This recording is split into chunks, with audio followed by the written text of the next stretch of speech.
주님께서 여러분과 함께 또한 사제의 영과 함께 요한이 전한 거룩한 복음입니다. 주님 영광 받으소서. 그때 예수님께서 니코데모에게 말씀하셨다.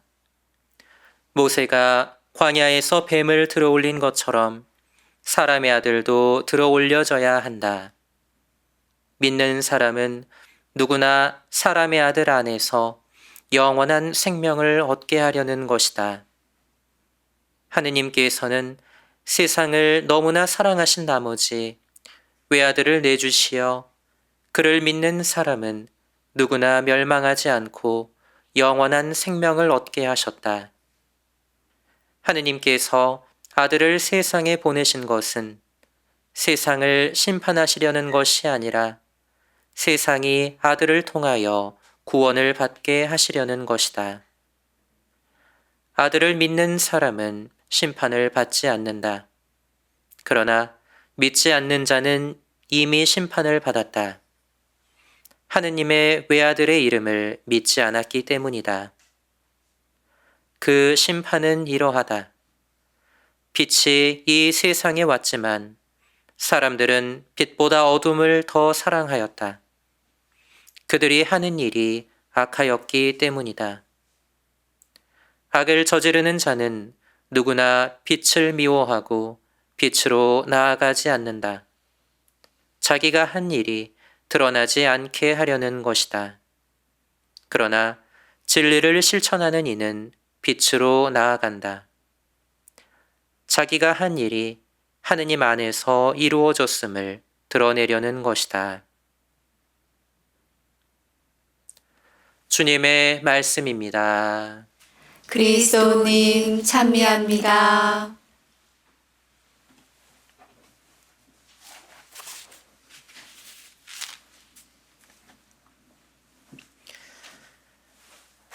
참 예수님, 찬미 예수님. 오늘은 사순 제4주일입니다. 오늘 제가 입은 제2색이 분홍색이죠. 장미색 제의를 입는다고 그래서 오늘을 장미주일이라고도 부릅니다. 주님의 부활을 기다리면서 긴 사순 시기를 보내고 있는 중간에 마냥 참회와 보속과 절제만으로 침울해지지 말고 부활의 기쁨을 미리 맛보며 다시 힘을 내서 기쁘게 남은 기간을 보내자는 의미에서 이렇게 밝은 장미색 제의를 입습니다.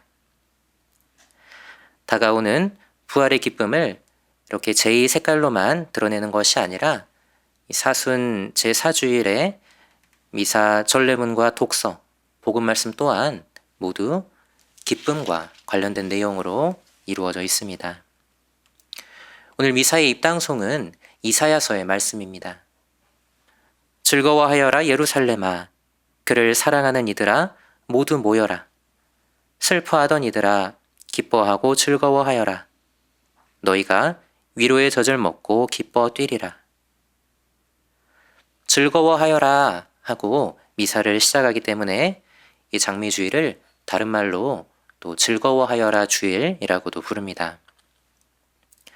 오늘 제1독서는 이스라엘 백성의 유배와 해방을 전하고 있습니다.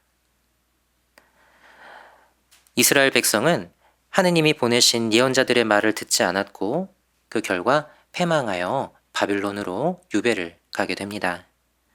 하지만 하느님께서는 그들이 그대로 멸망하도록 버려두지 않으시고 페르시아 임금 키루스의 마음을 움직이시어 이스라엘 백성의 해방을 선포하게 하십니다.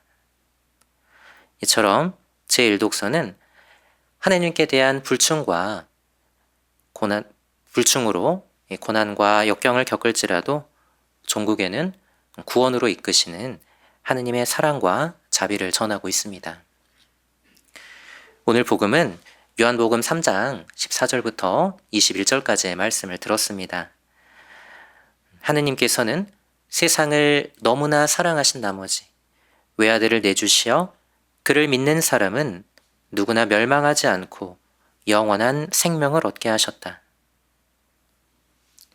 이 말씀은 우리 그리스도인 신앙의 핵심을 드러내고 있습니다. 그래서 오늘 복음을 복음서 안의 복음이라고 표현하기도 하고, 또 혹자는 모든 성경 말씀이 사라진다 하더라도 오늘 이 한 문장만 남는다면, 성경에서 이 한 문장만 남는다면 우리가 희망을 갖기에 충분하다고 말하기도 합니다. 하느님께서 아들을 세상에 보내신 것은 세상을 너무나 사랑하셨기 때문이고, 이 세상이 아들을 통하여 구원되기를 바라셨기 때문이라고 복음은 전합니다. 예수님께서는 이 말씀을 니코데모에게 들려주시면서 동시에 모세가 광야에서 뱀을 들어올린 것처럼 사람의 아들도 들어올려져야 한다 하고 말씀하십니다. 이는 민수기 21장에 나오는 이야기를 바탕으로 합니다. 이스라엘 백성은 이집트의 종살이에서 벗어나 광야를 헤맬 때 하느님께 불평불만을 늘어놓았습니다. 하느님께서는 불뱀을 보내셔서 그들을 벌하셨는데, 그제야 뉘우친 이스라엘 백성은 모세를 찾아가 하느님께 자신들을 살려달라 기도해 주시라고 청합니다. 이에 하느님께서는 모세를 시켜서 구리뱀을 만들어 기둥 위에 달아두게 하셨고, 뱀에 물린 사람이 그 구리뱀을 쳐다보면 살아났다는 이야기입니다. 죽음을 앞두니가 나무 위에 구리뱀을 보면 생명을 얻은 것처럼 이제 예수님의 십자가를 통해 우리가 구원을 얻게 되었습니다. 여러분 앞에 있는 십자가를 한번 바라보십시오. 십자가를 보면 어떤 생각이 드십니까? 무엇이 떠오르시나요? 예수님의 죽음? 고통? 아니면 희망? 저 십자가는 세상을 사랑하신 하느님의 사랑이 결정적으로 드러난 장소입니다. 우리가 삶에서 하느님의 사랑을 체험할 수 있는 장소이기도 합니다. 십자가를 바라볼 때 하느님의 사랑을 기억할 수 있으면 좋겠습니다. 하느님께서 우리를 사랑하셔서 외아들을 내어주시고 예수님을 믿는 이는 누구나 영원한 생명을 얻게 하셨습니다. 하느님의 사랑을 믿는 사람은 구원을 얻는다니 그야말로 기쁜 소식이 아닐 수 없습니다. 이러한 내용을 제2독서에서 바오로 사도는 하느님의 선물로 표현하고 있습니다. 십자가를 통하여 우리가 하느님의 사랑을 알고 믿게 되었으니 이는 우리 노력으로 얻은 것이 아니라 하느님이 은총으로 마련하신 선물이라는 것입니다. 하느님의 선물을 받은 우리는 동시에 선행을 하도록 창조된 하느님의 작품이라고 바오로 사도는 말합니다.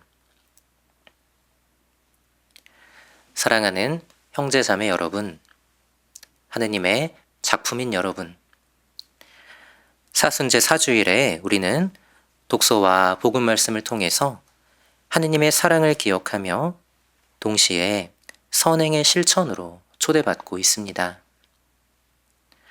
예수님을 믿는 사람은 빛으로 나아가는 사람입니다. 빛을 따르는 사람은 빛이신 그분을 따라 그 자신도 빛을 내어 다른 사람들을 비추어야 합니다. 이를 달리 표현해 보면 예수님께 대한 우리의 믿음은 단순히 입으로만 고백하는 것으로 끝나는 것이 아니라 행동으로 드러나야 한다는 것입니다. 세례받았다고 주일에 성당만 왔다 갔다 한다고 해서 내 할 몫이 끝난 것이 아니라는 것입니다. 하느님을 사랑하는 사람은 그 믿음을 실천으로 드러내는 사람입니다. 야고보 서간의 저자는 믿음에 실천이 없으면 그러한 믿음은 죽은 것이라고 이야기했습니다. 우리의 믿음을 실천으로 드러내는 신앙인이 될 수 있어야 하겠습니다. 특별히 이 사순 시기는 기도와 단식과 자선을 실천하도록 우리에게 마련된 시기입니다. 하느님 사랑의 표지인 십자가를 바라보면서 이 사순 시기를 시작할 때 마음먹었던 우리 각자의 각오를 되새깁시다. 그리고 우리의 믿음을 삶으로 드러냄으로써 오늘 들은 복음의 기쁨을 주위에 전하기 위해 노력하는 그러한 한 주간 보내시면 좋겠습니다. 하느님께서 세상을 너무나 사랑하신 나머지 외아들을 내주시어 그를 믿는 사람은 누구나 영원한 생명을 얻게 하셨다. 아멘.